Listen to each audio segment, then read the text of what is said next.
Okay, so we're gonna start with our harmonization text. And it's text number 42 from The Way, the Truth, and the Life. And it's called, I lied, it's 41. And it's called The Golden Rule. You shall love your neighbor as yourself. Jesus in the Gospel of Matthew, chapter 22, verse 39.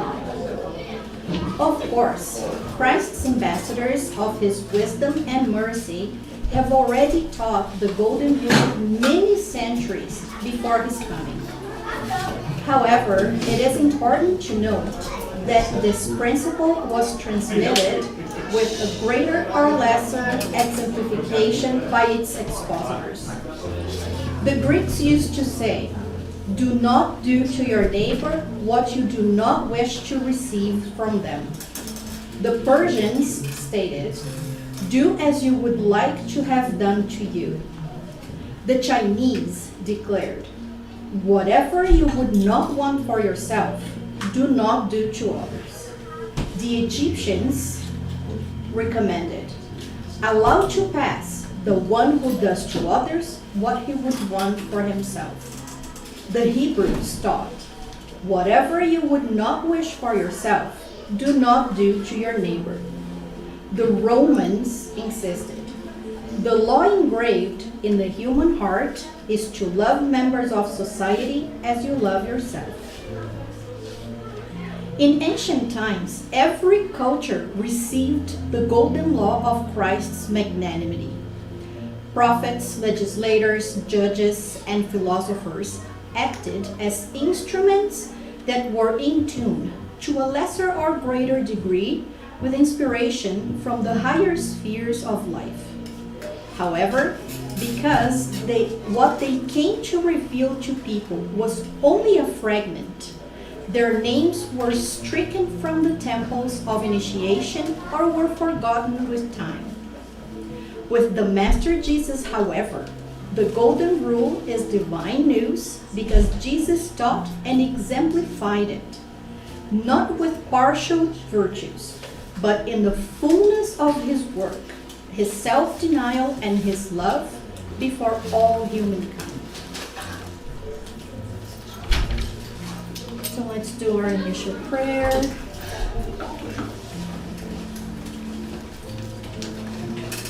Let's close our eyes. Take a big breath.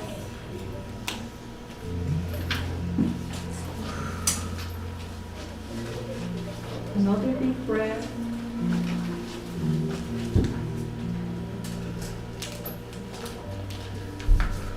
And let's leave outside everything for after the meeting. Let's leave outside all the problems, all the worries, and let us allow ourselves to be here in body and mind. With that, we want to thank God, our Father. We want to thank Jesus, our Master, and all of our spiritual guides at FSS. We also want to thank our guardian angels for inspiring us, for helping guide us, because we know it's not always an easy mission. We thank our Father for having everything we need in order to succeed in our mission to evolve, to transform ourselves and become better than when we came. We also ask our spiritual guides to inspire us, to help open our ears and our minds to the teachings of Jesus.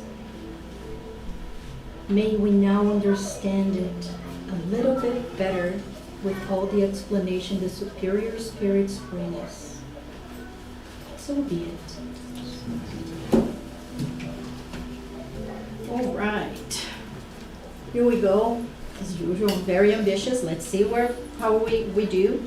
So today's talk was taken from the 3rd chapter of this book, Parábolas Terapêuticas, or Therapeutic Parables. This is the first one. There are 3 volumes, and they all analyze parables. So today we're going to see the parable of the house. It is very short. It's only 2 verses, but it speaks loads. Everybody is welcome to participate, ask questions, agree, disagree, share.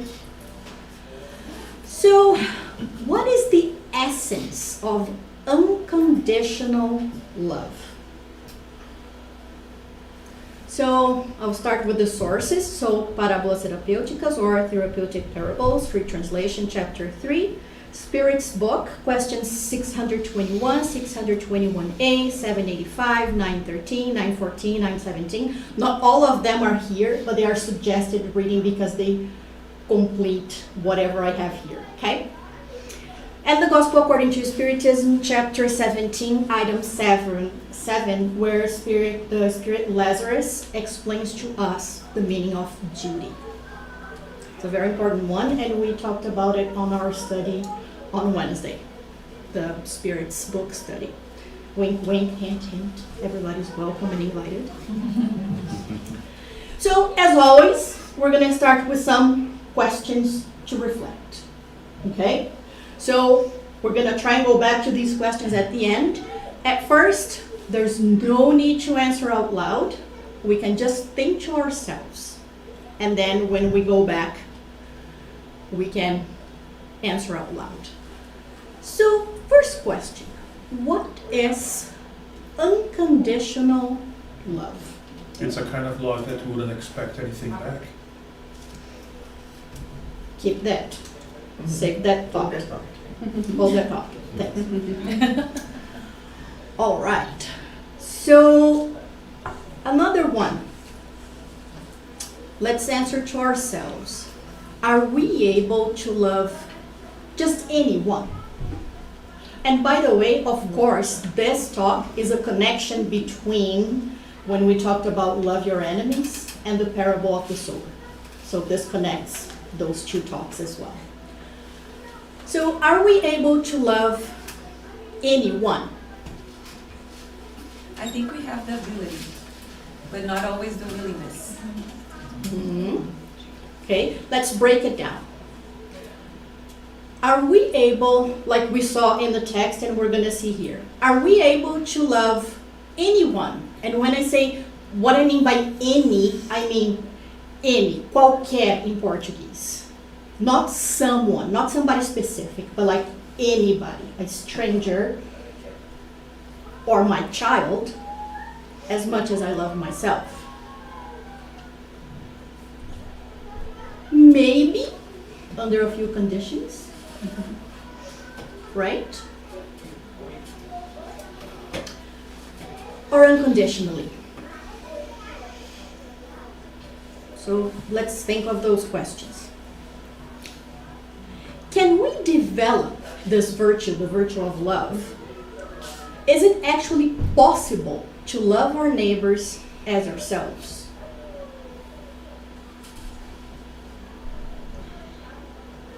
And the last question, what is stopping us or slowing us down? And of course that depends on the answer to the previous questions, right? Because if you answered yes to everything, you don't need to worry about the stopping you. Yeah, nothing stopping you. You're well on your way. Okay. Okay? And I lied, that's not the last question. This is the last question. How do we develop the virtue of love? Because talk is cheap. Okay, we can talk the talk. What about walking the walk? So I think first order, we should be able to forgive. To work the forgiveness is the first step to be able to work something. Right on point, bang on. But what we're going to talk about is even before that. Forgiveness would be like the next step. We're going to talk about something that comes even before forgiveness. You can- But absolutely, you are you can love absolutely someone, correct. Somebody needs something to do, so we have to forgive the person. Yeah. Well, That's true. first we need to forgive ourselves. Yes, yes, forgiveness. That's the Right? basic word. But yeah, it would be the next step. We're going to talk, let's say that's step 1, we're going to talk about step 0. All right, so here comes the parable. So Matthew chapter 10, it's only 2 verses, 12 and 13. So when Jesus sent his apprentices, who later became the apostles, to go and preach, he told them on their own, the first time when he wasn't with them. He told them. So very basic instructions like Jesus, a man of few words. And when you go into a household, greet it. If the household is worthy, let your peace come upon it. But if it's not worthy, let your peace return to you. Vocabulary is fine. Does everybody understand the words? All right. So, in the book Parábolas Terapêuticas, Therapeutic Parables by Alírio de Cerqueira Filho, chapter 3, about this parable he says, this recommendation by Christ is the essence of unconditional Christian love. Excuse me? What? Didn't even talk about love in those verses, for starters. And Alírio continues. Usually, because of our egoic negativities, we want to offer our love and our peace to others conditionally, with the objective of receiving retribution, like Pedro said. So the key word of that first question, are we able to love unconditionally? The key word is unconditionally. We have this preconception, we have this idea from literature, from movies, from whatever, that unconditional love is something bigger than the universe. It's something that you're gonna suffer for it. It's, something unattainable, something impossible. No, unconditional simply means no conditions. Right? Because a lot of times we impose those conditions. I'll love you if you don't annoy me. I'll love you if you love me back. Right? Because I want reciprocity, like I don't want to just give and not receive. So we just need to focus on the meaning. Unconditional. We're not putting any conditions for that love. And this completely goes back to love your enemies and to the parable of the sower. So sowing the seeds of love is giving without expecting back. It's sowing the seeds without expecting to harvest. Make sense? Okay, so how are those 2 verses that don't even talk about love the summary of unconditional Christian love? Ta-da. We'll see. Okay, so this is still from the book. Love is made of 2 movements, giving and receiving. When we offer love to someone who is not worthy of our love, this love, because it's an energy, not finding reciprocity, will indirectly benefit the other person and come back to the original source. So when Jesus says, if the house is not worthy, let your peace return to you. As we know, nothing in the universe is lost. Everything transformed. Love is an energy, and it doesn't get lost. So when it says not finding reciprocity will indirectly benefit the other person. Remember when we talked about every good thought, every prayer, every seed of love we plant, if that person is not ready to receive, it will stay in their aura. It will stay there for the moment when they are ready. So this is how it indirectly benefits the other person. And it comes back to the original source. Let your peace return to you. We don't need to be afraid to love and not receive love back. Because we will. Even if it's what we sent, it will come back to us. Again, it's that whole idea of you reap what you sow. You sow love, you harvest love.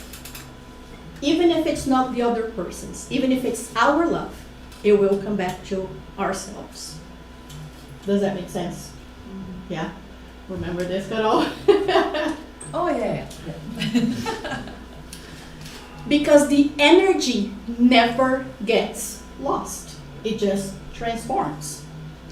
This is why we must not worry about receiving love back. So we go back to the idea of we sow the seeds.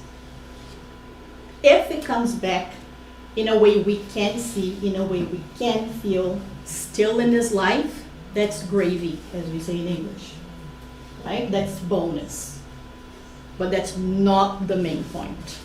Just like love or any other virtue, we don't develop them to give and receive back. We develop them for our own selves, for our own self-transformation. What about compassion? Yes, but it always, again, starts with us. The moment I have compassion for myself, I'm ready to overflow. Because you do the first step, compassion, then you forgive, and then you love. Didactically speaking, yes, but they're all mixed up. So in a way, to explain a way we can understand, yes, but it's not like they are not isolated. They are together, yes. It doesn't make sense to have 100% of one and 0% of the other. The balance. Yes. Okay. Yes. If I'm not mistaken, there's also a law of reciprocity, right? Yeah. So that kind of applies to that, right? Yes, absolutely. Like give and receive. Absolutely. That's But how then it again, we develop the virtue only in ourselves. We can develop the virtue in others, right? So we develop that virtue, we give. If we receive it back, great. If not, it's not that I am breaking the law of reciprocity, someone else is. But I don't have to worry because everything I give, It's I gonna will come back. receive back. Even if Yes. it's mine, like from, yeah. Exactly. Because we worry about others way too much. However, if we offer love to someone worthy of our love, when it finds reciprocity, when love finds reciprocity, it echoes, it reverberates in the other and potentiates, becomes more powerful with the other's love and returns to us more potent, more powerful. That's when Jesus says, if the household is worthy, let your peace come upon it. So the household is the person we are directing that feeling to, that virtue to, right? Thus, our love grows even more and makes us happy. It's that feeling that I think we have all felt at some point. Love or any other virtue, when you give and you feel like you're receiving it back, the feeling of happiness is not even something you can control. Just like that feeling of gratitude. Sometimes that feeling just invades you and you don't even control, you just feel it, right? I'm curious, what's the relevance of the word worthiness in relation to all this? The worthiness would be equivalent to if the person is ready or not. Accepted. If they are not worthy, means they are not ready yet. So if we go back to the parable of the sower, think of the thorns. Okay, They are not ready to receive that yet. okay. It just stays in there for whenever they are. So it's not like worthy, it's not whether they deserve or Yeah. not. Yes. Because It's got everybody nothing to, yeah, deserves it's got love. nothing to do with merit, with deserving or not. I thought it It's got was, to do with if with the person is ready Readiness. or not. Which then, if I'm understanding you correctly, it's almost like somewhat of an irrelevant point for us. Because whether or not we send it and whether or not they are worthy, those are two different things. We offer out the love, and then whether or not they're worthy will determine whether they receive it or whether it just comes back to us. So it saves us from even having to think about that part of it. And we just love and then let it almost be how it will be based on where they're at. Mhm. And it goes back to no conditions. I'm not gonna love only if I receive something back. I'm not gonna love only if you don't offend me or do something wrong against me. So that's exactly it. And it goes back to no conditions, just giving. Always remembering that starts with the self. First, we need to have it for ourselves, or we won't have it to give. I think it's liberating. Right? Mhm. It is. To me, it takes, personally, it takes a weight off my back. Because I don't think like, if I'm loving and I'm not receiving it back, maybe it's something wrong with me. Right? I give. If they send it back, great. If they don't, I'm still receiving it back from God. So yes, it's liberating. It relieves. It's the relief that Jesus promised us. Therefore, it's worth it to develop unconditional love for our neighbors, because this way we will be always giving and receiving, whatever the circumstances may be, whether they're worthy, ready, or not ready, we are still going to receive it back, either from them or from God. What we send will come back to us. It all comes down to what goes around comes around. Yes, we say that as a cliche, usually in a very negative way. Usually, not always, Yeah. but usually it's like what goes around comes around. You see, what's Like yours, revenge. you get what's yours, right? We say it in Portuguese, in these exact words. O que é seu tá guardado. What's yours is being kept somewhere, especially for you. Very few people use these expressions in a positive way. It's not that we don't. Yeah, but when you give, you're always receiving because the universe just brings it back to you. Yeah, once you learn this, once you understand this, then we can say, Yeah. the love that goes around comes around, which is Like much pay it better. forward, you send it, someone Yes, will the just pay bring it forward. Yeah, perfect. But it completes the idea. It completes the idea of pay it forward, because the concept of pay it forward is to do a random act of kindness that you receive. But the person is not thinking that that kindness is returning to them. They think they're just paying it forward, but the kindness is going to return to them somehow. Right. Because it's a divine law, and we don't break the laws. Exactly. All right, so the biggest exercise we can do in this world, and we talked about this in the Love Your Enemies, is to love our neighbors as ourselves. Do to them what we would like them to do to us, which of course goes back to the golden rule, like we read in text. So in everything, do to others what you would have them do to you. For this sums up the law and the prophets. So we've had this teaching and exemplification from Jesus for about 2,000 years. But as I read in the text, we have it in pretty much every culture with different words. How much have we practiced? We know the words. And in that question, what is stopping us or slowing us down? We. Pride. Yes. the conditions, right? I hear that a lot from my children.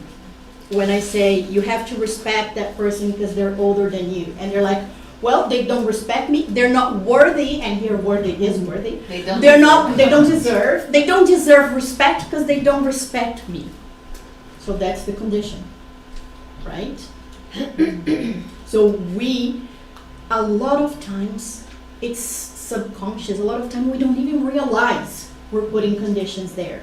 Sometimes it takes a lot of self-reflection for us to think, why is it harder for me to accept or send love or pray for this person and not that person? So a lot of times it's going to take self-reflection and finding what is the condition that I am putting there that not even I was aware of. Right? It goes always back to the unconditionally, conditionally. So, however, a lot of people completely distort the Christian principles and believe that they must love their neighbors. That's another place where we trip and fall. That's something else that slows us down. Because we think we must love our neighbors. Jesus said it, I have to do it no matter how. But that's not possible. Because it's not going to be true. It's not going to be genuine. So when we see loving our neighbors as we love ourselves as an obligation, it's not the result of our self-conscience. It's not something that I'm doing, even if it's hard, but I'm doing because I know, I understand that it's the right thing to do. I'm doing it because I feel obligated to do. It's different, right? So a lot of when we choose to do something we don't want to because we know that's better, is completely different from when we're forced to do it, or when we force ourselves to do it. Can you guys see the difference? Yeah? But it's still an invitation, right? Always. We are always invited. It's just that one is the right way of doing, the other one is ineffective, and we end up getting stuck there and waste time and energy because it's good intention, but we're going in the wrong direction. We're going like in the opposite direction of what we want. We want the right thing. What we want is right. It's just how we're doing it that is in the opposite direction. And ideally ideally we get there at some point. Well, we will get there at some We point. will get there at some point, yeah. Where we would So, just love everybody exactly. love as we like. evolution. Yeah. We will get there. But how fast we get there, then it's up to us, right? Okay, so in order to follow the golden rule, first thing we need is to develop our conscience, or to open our conscience. So remember when we talked about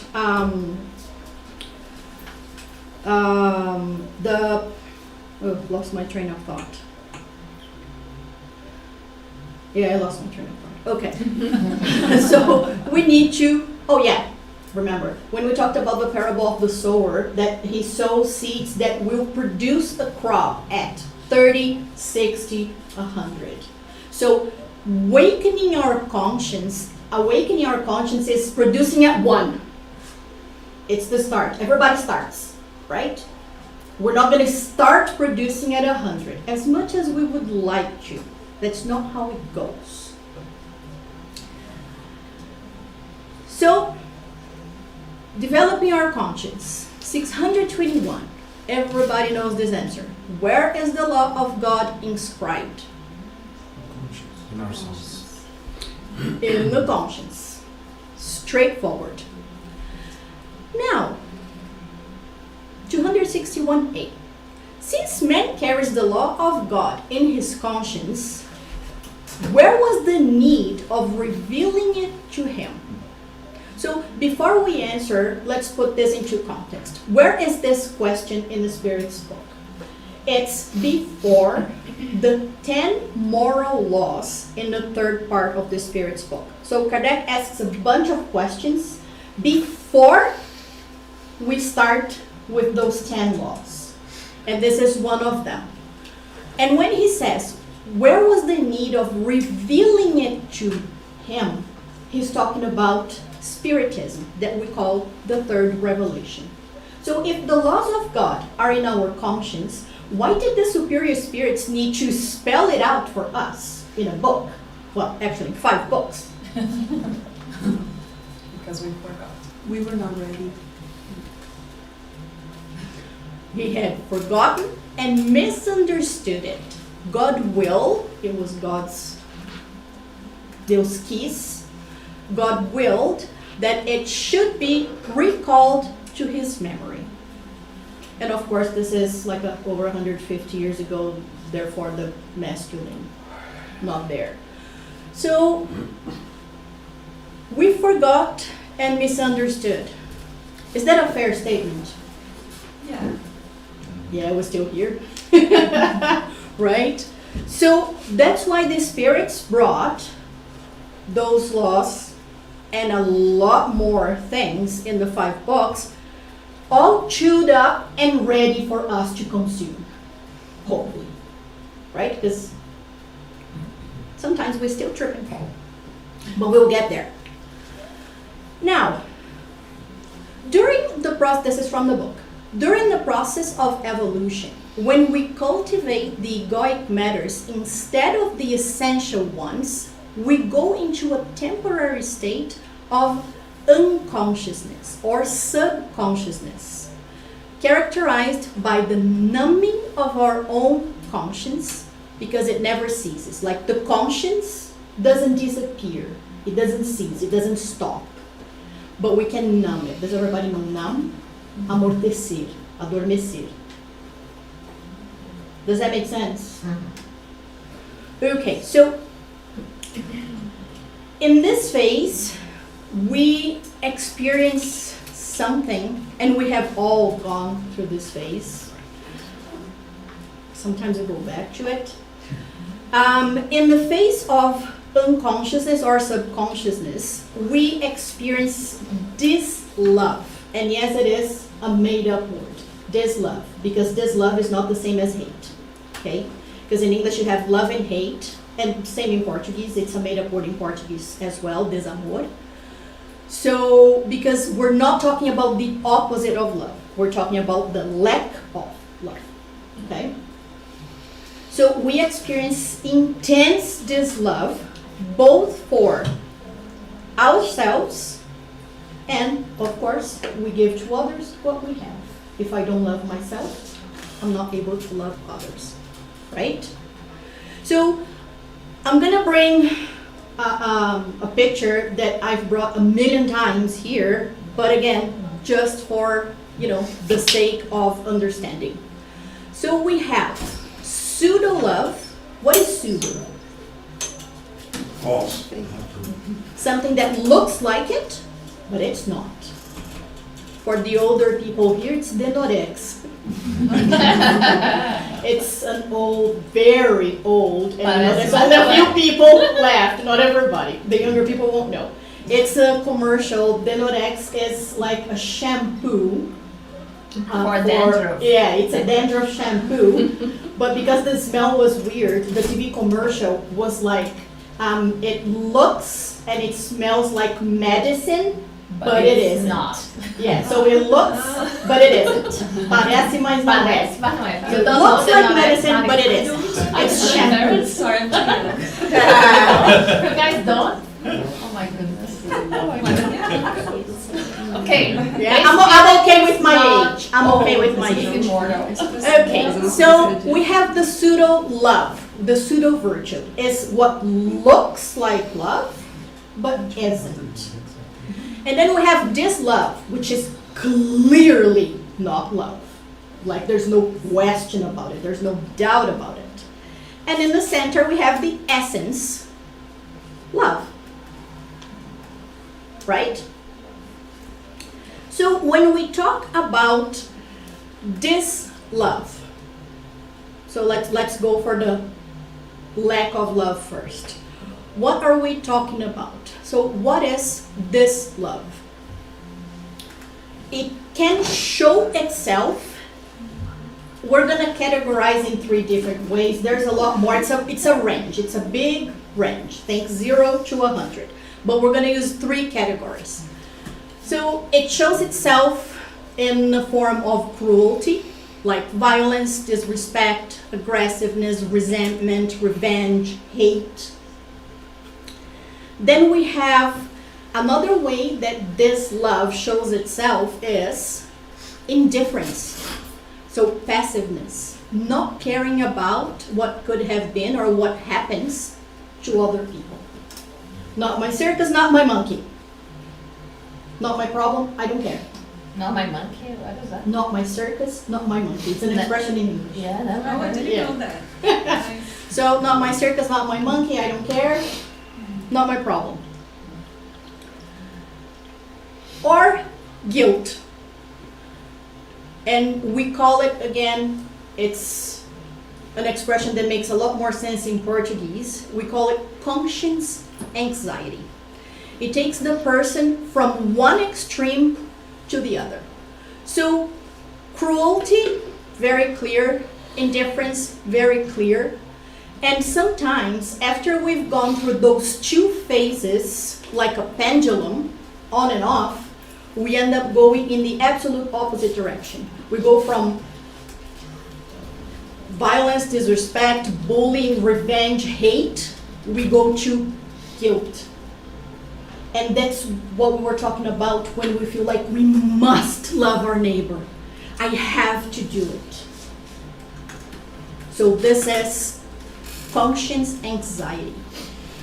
We start to awaken our conscience, but instead of trying to center ourselves and understand what is love, what is charity, what is justice in a major law, we just become anxious because we're like, I've done so much wrong in my lives. I need to fix it now. And it has to be fast because I don't want to go to umbral. I don't want an obsessor after me. Like, I have to get rid of this. And this anxiety is what gives us the idea that we must do it. And we start forcing ourselves. Right? I have to work. I have to study. I have to. Everything is I have to. Does that make sense? Yeah? All right. So we have all been through these phases. And like I said, every now and then we go back to one of them in a pendulum movement, which is 100% normal for our evolutionary stage. Right? Like I said, we are not seeds that start producing at 100. 100 is the final destination, but we need to get through the motions to get there, right? And then when we talk about pseudo-love, it's the obligation to love our neighbors. Masked face of the ego. So masked because it looks like love. Because, we're doing charity, we're giving all of our money, we are, not staying with our family because we need to be outside helping someone else. So that's pseudo-love. It's sentimentalism. It's not real feeling. So it's a feeling of pity, desire to solve other people's problems. So not even just charity, but when we feel like, oh, Carol, I'll fix it. You're having problems with your boss? Leave it to me. I'll go and I'll talk to your boss and I'll fix it. Because, he's going to listen to me, I'm sure. That's a good friend. Not really, because, right, we're giving the fish instead of teaching how to fish. So this is, again, caused by that guilt we feel. Like, I must help. I have to do something. Because, helping Carol is going to make up for something bad that I did for Pedro. Right? And again, a lot of these concepts we understand But when it comes time to practice, we have a million questions like, oh, but is this the right way of doing it? Is it not? And again, self-reflection, self-reflection, self-reflection. Now that we talked about those concepts, question 785. What is the greatest obstacle to progress? And the hint is in the picture.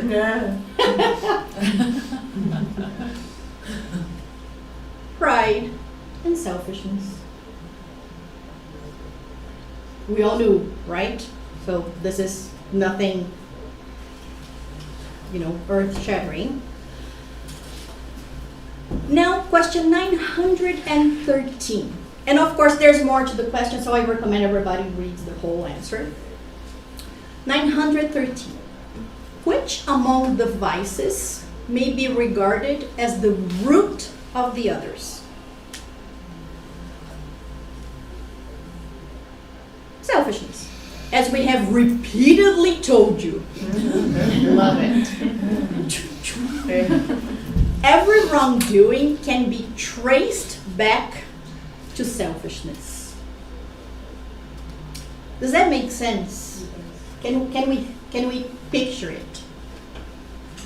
It's funny, I thought that pride would be included as well. Pride is the egoic feeling. Pride is the egoic feeling. Selfishness is egoic feeling and a vice.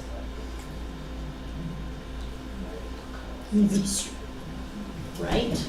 But pride as well, no? Isn't pride? Yes. Well, we say that pride is the father of all egoic feelings. So selfishness will come from pride. Because somebody who is completely humble has no reason to be selfish. So everything starts from pride, including selfishness.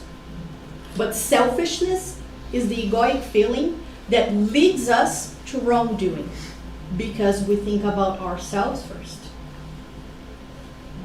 Right? I'm giving, I'm not receiving. I won't give anymore. I'm doing this and nobody recognizes me.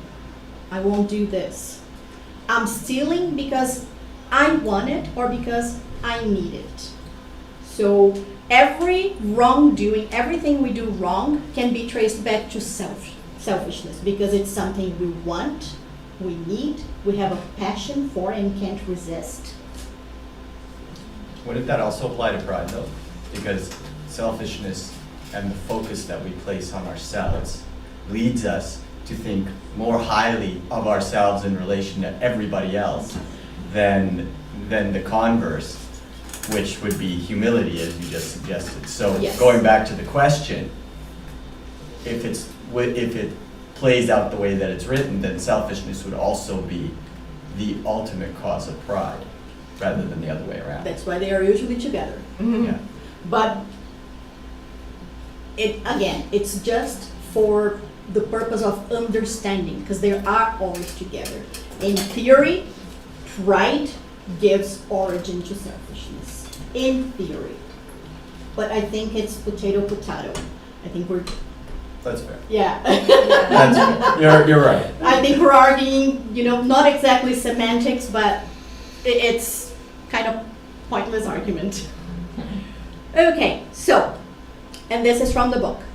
The selfish person creates a negative energy around themselves that isolates them from others.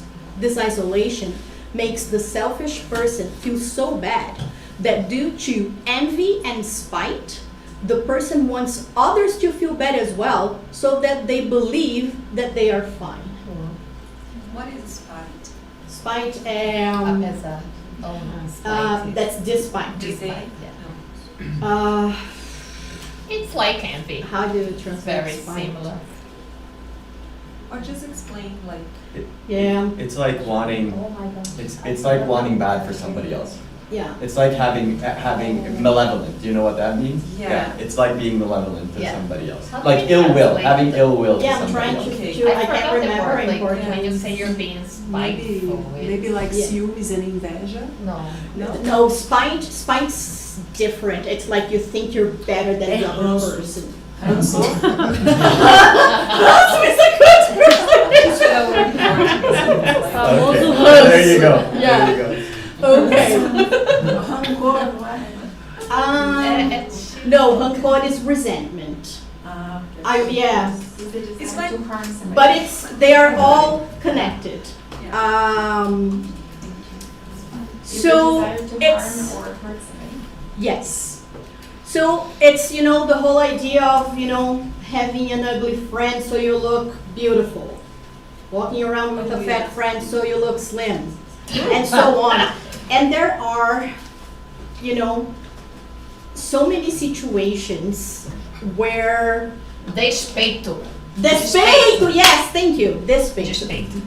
Thank you. Like, yeah, é tipo ranço. Yeah. Oh my gosh, that's like We being have so bilingual. many words for Right. negative things. That's sad. So the idea is, Despeitoso. I don't want to feel alone in my misery, right? Yeah. If other people are miserable too, I'm not alone. So it is being selfish is usually a lonely thing. But if everybody's at the bottom, you're like, yay, hey everybody, we're all together. That's It's- that's why they say misery Misery likes likes company. miserable company. Yeah. You don't like any company. You like everybody Yes. to be around you to be miserable as well. Unfortunately, yes. All right. So for this reason, the selfish person wants their well-being before others, which in reality is a pseudo well-being because nobody can be truly well causing others harm. So I want everybody at the bottom of the well so that I can step on their heads and get up. I want to get up first, right? And then I can help others. Or just walk away, right? So we may think we're fine. Let's think revenge, for example.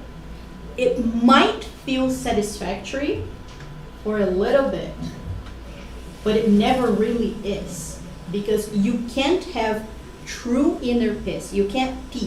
You can't have true virtues by harming anyone.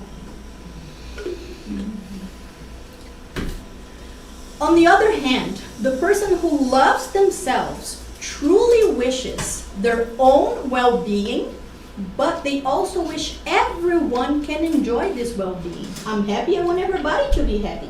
I'm fine, I want everybody to be fine. Because then we can all have fun together, but real fun. Right? Or I can't be truly happy because someone else beside me suffered. Yeah, that's a hard one. We can have inner peace, but not the euphoria, right? Because you're not going to be euphoric beside somebody crying, but that doesn't mean you can't have inner peace, which is a great form of happiness. This happiness is the result of self-love, which produces fraternity and charity that lead human beings to such a state of conscience that they realize that only by giving happiness to others will they be truly achieving their own happiness, right? So that's, raising the bar high for everybody. Everybody's all the way up there, right? So while we can't reach that level of conscience, like in a period where we're still working to get there, what dictates our social relationships is selfishness, produced by the unconscious or subconsciousness that creates indifference or pseudo-altruism through conscience anxiety, like we saw before. Right? So it's a pseudo virtue. It looks like I'm an altruist, that I'm selfless, that I help everybody. But no, it's just because I'm anxious, because I need to bargain with God. I need to make a deal with God. If I do well, you don't send me to Umbral, right? If I do well, obsessors will be kept away, like the superior spirits will come and help me. Bezerra will come when I discarnate and take me away. So it's all the bargains we try to do because of our anxiety. So we don't have peace, true peace of mind. But that's We very. just want to do. But these, like all of this are very unconscious, right? Like this is very unconscious. It is until it isn't. The moment you start exercises of self-reflection, you are able to figure out that you were in this movement of anxiety. But you won't recognize before you are at a certain level, not of evolution, but of self-reflection. Because it's not easy to look at ourselves, Yeah. right? Because mainly when the image reflecting is not pretty, we don't want to look. But we'll all be gorgeous eventually. In order to transform these inclinations, it is fundamental that the person becomes fully conscious and aware of themselves, of their tendencies to, indifference, not difference, tendencies to indifference, cruelty, or sentimentalism. So again, self-reflection, self-reflection, self-reflection, or we won't be able to identify. First, we need to identify where things are not going right. Where can I improve? And only self-reflection will give us that. Renata, I'm curious, Of course. in relation to sentimental, and going back to actually what Manuel said, how is that different than what can lead to compassion? Sentimentalism has a negative meaning. Like compassion is true virtue. Sentimentalism is pseudo virtue. It's a pseudo compassion. It's when you feel pity, when you feel sorry, which again goes back to pride. I only feel pity for someone If I think when I'm better if I than- think I'm better than they are. It's like, oh, poor people. Oh, poor thing. Yeah, like I'm gonna give to them because I have it, they don't. So that's the difference. Okay, thank you. Sentimentalism is like negative in the sense that I almost pity others because I'm patronizing. above. Yeah, Okay, it's almost okay, like okay. patronizing. Thank you. Thank you for asking, because other people could have the same doubt. Yeah. Happy that. I had the same question. Oh, there you go. Yeah. I thought, okay, what is sentiment? And Ask then I went a little away. bit- Yeah, no. Not having feelings, it's not sentiment, it's the way you. Yeah. Better than your Yeah, friends. exactly. It's not a virtue at all. Yeah. Okay, so let us see what Lazarus says about duty in the Gospel according to Spiritism. Because again, like going back here. So we can only become fully conscious and aware of ourselves and our tendencies when we reflect, when we self-reflect. So Lazarus gives us the roadmap, because there's no cake recipe. As much as we would love it, there's no cake recipe. There's just general guidelines, and the decision making is up to us.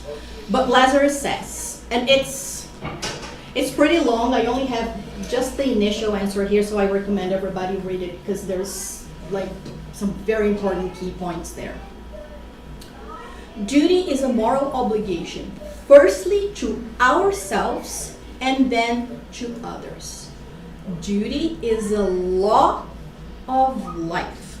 So again, in the Spirit's book we have 10 moral laws. However, those aren't the only ones. If we read all the 5 books, we're gonna find a whole lot more laws there, and this is one.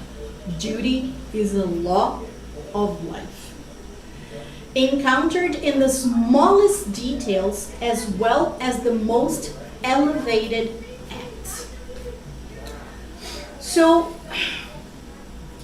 for every law, there is a virtue, right? Law of love, virtue of love. Yes? So, what is the virtue that we would need to practice in order to fulfill the law of duty?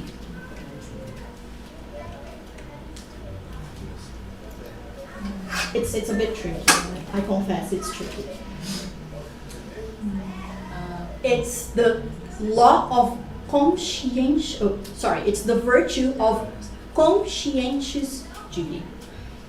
Because if we don't awaken our conscience, if we don't understand why we're doing something, and we're doing it because of anxiety, we're obligating ourselves to do it. I must do it. That's not true virtue.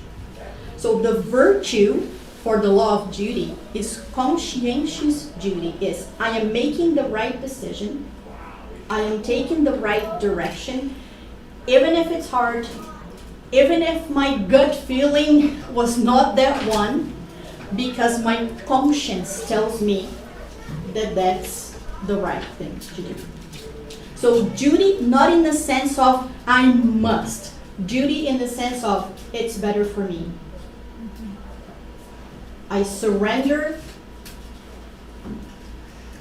It's not the right expression, but let's say common sense. I surrender to common sense. This is golden rule. This is how I would want to be treated. So even if I don't want to treat Dani like that, I know that's the right thing to do. So my conscientious duty is to treat Dani the way I would like to be treated, even if I don't want to. You are kind of educating yourself. 100%. That's the practice of the virtue.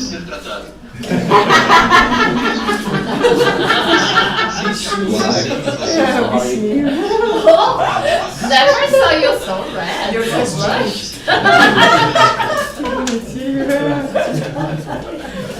Okay, so this time I was able to get back to the questions. So I think we have answered that one already, right? So the key here is not placing any conditions to love. So are we able to love just anybody? Eventually. One day. Best answer I think is one day. Eventually we will. If Christ does, and we follow his steps, we will. Yeah. We will get there. So hopefully not. So hopefully no conditions. And again, eventually, yes, but we can practice now because we have the virtue and we have the relative level we can reach, right? We're not perfect, but we are perfectible, right? We make efforts to evolve. So there is the relative virtue that is possible to have at this level. And we can work towards that. So can we develop this virtue? Yes, absolutely. And yes, it is possible to love our neighbors as ourselves, just like Jesus showed us, right? Like you said, if Jesus can do it, I can do it. Not right now, but I will be able to. My older brother. Yes, I look up to him.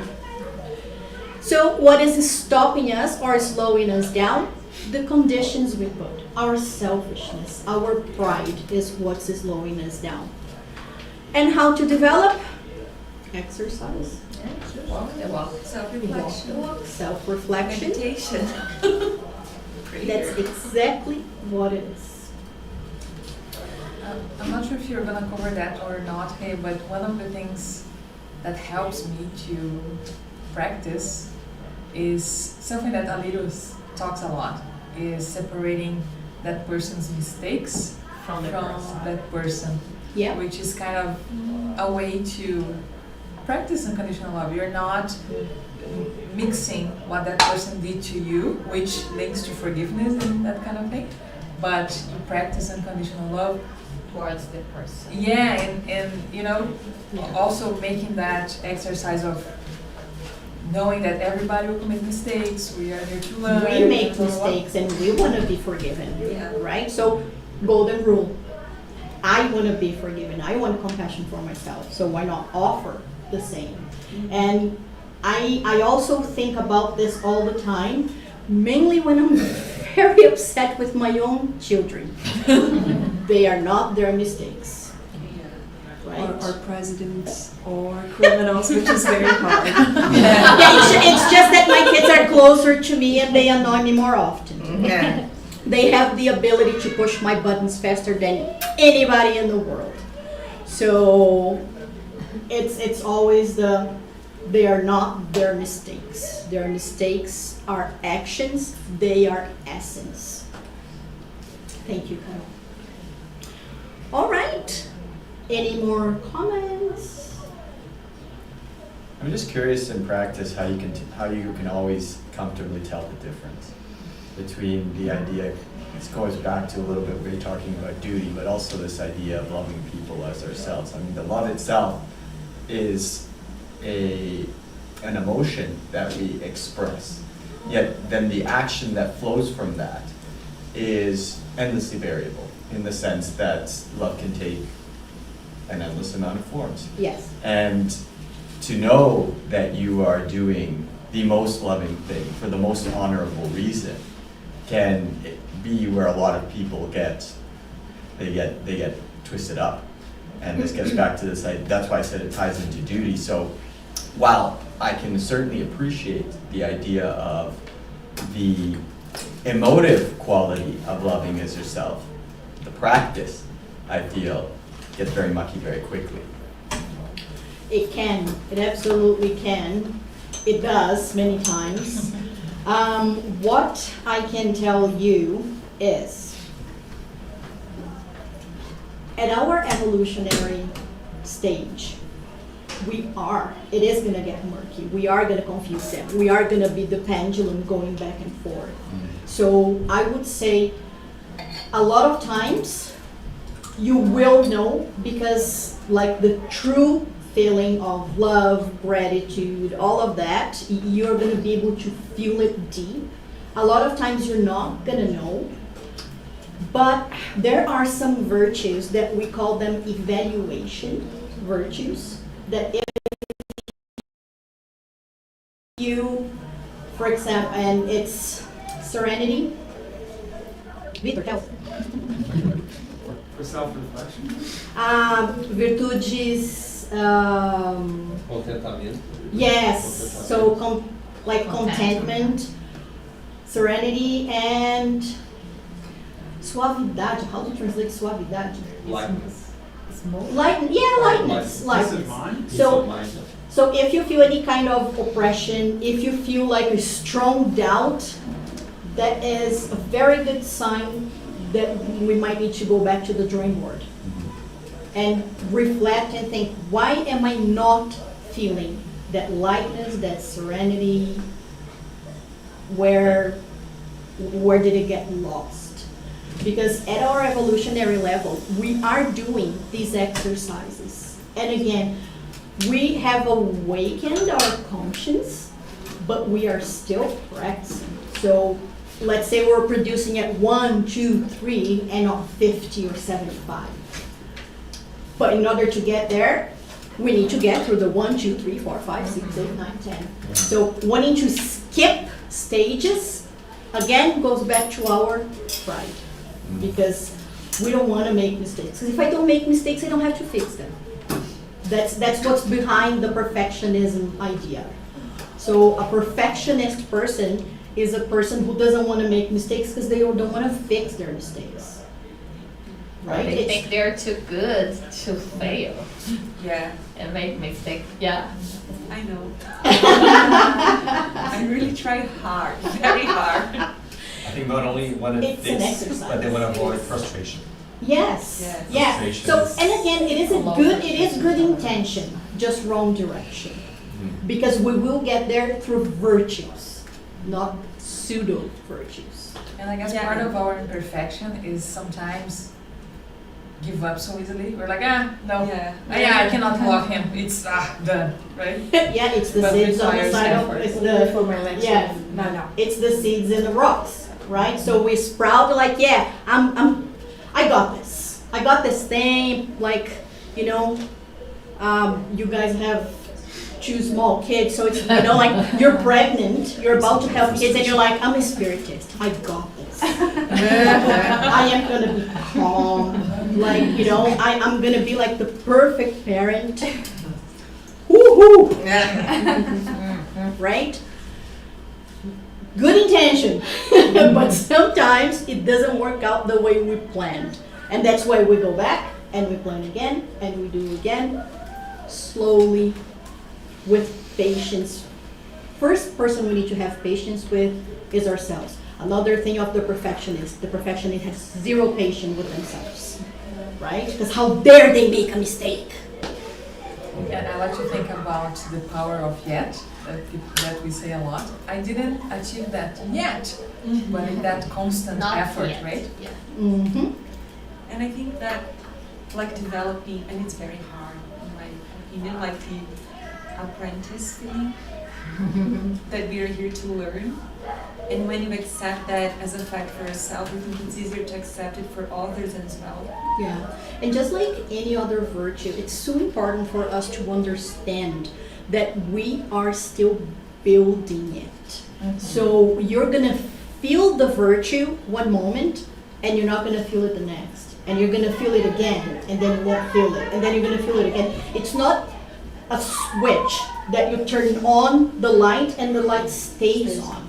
But it is something that we exercise. It's like a muscle. But you know what? I really like the English expression of shifting gears. Yeah. It's just like you do until it shifts. Mm-hmm. And how come I didn't do it before? Because it was the accumulation of trials and experience, and then you learn something that you just cannot unlearn. Yeah. It's like driving a car. It's like riding a Yes. bicycle. It's a child when they start walking. They don't walk. Everybody that have kids know Mhm. that. They don't walk until the day prior, and they wake up and they walk. Yes. So, but we do need practice, and I see all the time, oh, I tried, it's not for Yeah. me. For And example, oh, exactly. meditation is not for me. And then you say, how come I tried and I couldn't? But I tried once, you tried twice. So we do need to keep practice, whatever it is, until we shift gears. Yes.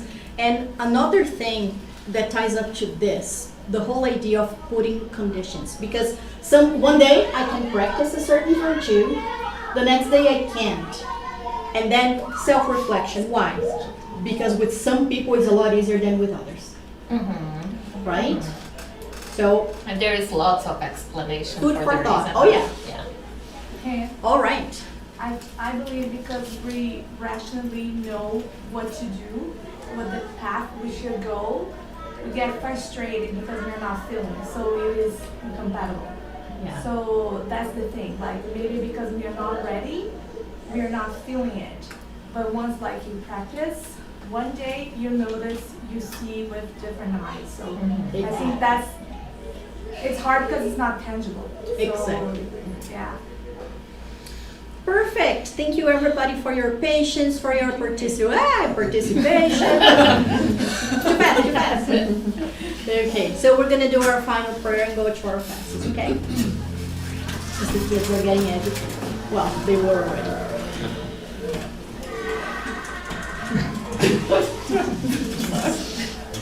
Love it. Okay.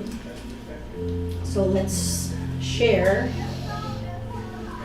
their happiness and take the opportunity to thank our Father for the possibility to learn, for the hundreds or even thousands opportunities we get each and every day to make choices,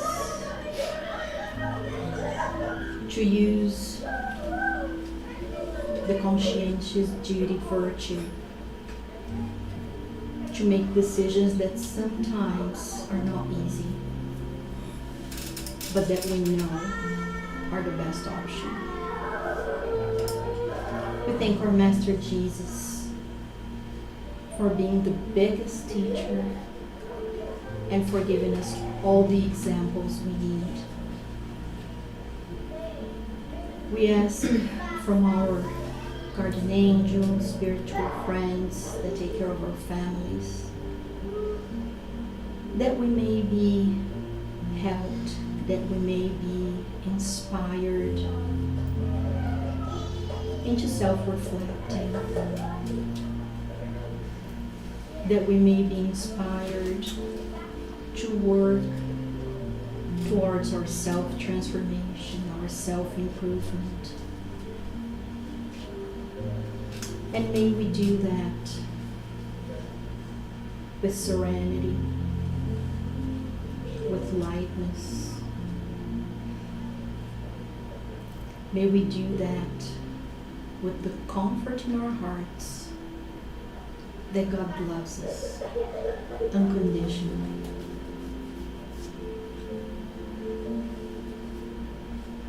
Let's all have a very good and productive week, full of love for our family, friends, all those around us, full of reflections and effort to practice the virtues to the best of our abilities.